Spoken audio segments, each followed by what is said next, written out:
Hi, let's focus on video analysis in this section. In this video, we're going to learn about getting started with videos. So far, we have seen almost all the prerequisites of starting with computer vision. If you have completed all the videos without skipping, you should be familiar with key image processing techniques. I have a question for you. What's a video? Image frames captured at different time intervals is a video. So in all computer vision applications, if we need to get some insight from video, we need to capture the live stream from the camera or sensors. Let's jump into the techniques here. The first one is capturing video from camera. In order to capture a video, we need to create video capture object. Let's work on an exercise together. We need to capture a video from the camera. We need to convert the live stream into grayscale and display the grayscale video. For capturing the video using video capture object, we need to give the device index as the argument.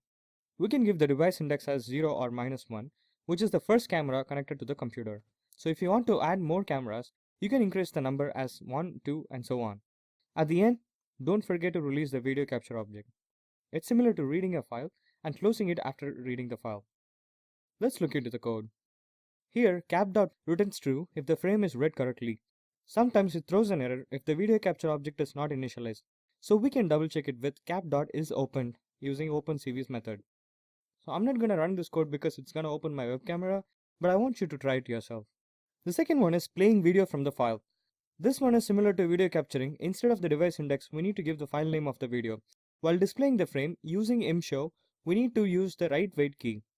If the wait key is too less, the video will be very fast. Let's see the code.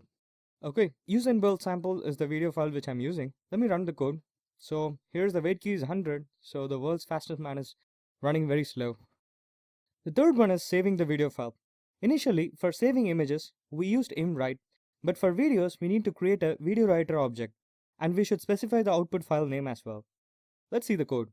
So here, the other parameters that we need to specify are the 4cc code, that is a codec format for video, and it's a platform dependent. For Windows, you need to give divx. I won't be covering too much about that here, since it is beyond the scope of the video. The next parameter is number of frames per second and the size of the frame.